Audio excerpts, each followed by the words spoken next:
House Chairperson, firstly, congratulations to Honorable November for a new appointment. In May last year, the Statistician General of Stats South Africa, Palile Hotla, announced that unemployment in our country had substantially increased to 26.7% in the first quarter of 2016, compared to the fourth quarter of 2015, and said that South Africa was not doing enough to create jobs. He further said that there was no indication of a turning point. However, the results he released earlier this year indicated that although the official unemployment rate declined by 0.6% quarter to quarter to 26.5%, it was still 2% points higher compared to the same period last year. The ACDP believes that government must do more to create a climate that is conducive for job creation. We further believe that small businesses is a catalyst for economic growth and should play a far more significant role in job creation and poverty alleviation. While we fully support the National Development Plan that envisages that the small business sector will create 90% of the projected 11 million jobs by 2030, doubts are now beginning to emerge as we hear and see how corruption is entrenched in both the private and public sector. The ACDP is very concerned about the minimal impact that the Department of Small Business Development and Cooperatives currently has on developing and assisting struggling small businesses. Excessive red tape and insufficient information about the process of registering a business are still major concerns. In March this year, the Portfolio Committee on Small Business Development undertook an oversight visit to Mpumalanga.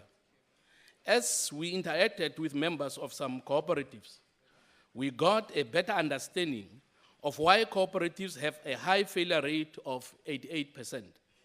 Many of the poor people in rural areas who want to run successful businesses and cooperatives are not receiving the help, guidance, and mentoring they need. A lot of fiscal dumping seems to be occurring with these cooperatives.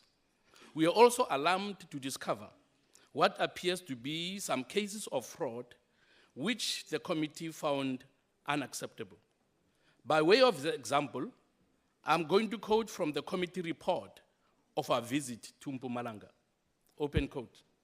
During the Portfolio Committee interactions with SIFA, Super Grant, represented by Mr. Sibusiso Mabuza, and members of the cooperative in Mokwane, committee members were informed that SIFA and Super Grant met in 2013, and SIFA funded the 4 cooperatives in 2015. Yet 2 of the 4 cooperatives, Itsakile Agricultural Primary Cooperative Limited and Zebere Mpempe Farming and Projects Primary Cooperative Limited, were only registered in 2016. The latter being a conversion of a closed corporation into a cooperative. As things are, there is therefore a potential scenario where the funding approval might have preceded cooperatives in corporation. Once more, at the time of analyzing the oversight report, this obfuscation had not been made clear by either party. It is unclear if 2016 SIFA annual report assertion that these projects have proved to be very successful, a reference to the 4 cooperatives under observation, was a deliberate attempt to misform SIFA stakeholders, most importantly the shareholders and Parliament, as some of the developments discovered by the Portfolio Committee on just this project alone indicate quite the opposite. Thank you very much, Honorable Meshoe. Your time has expired.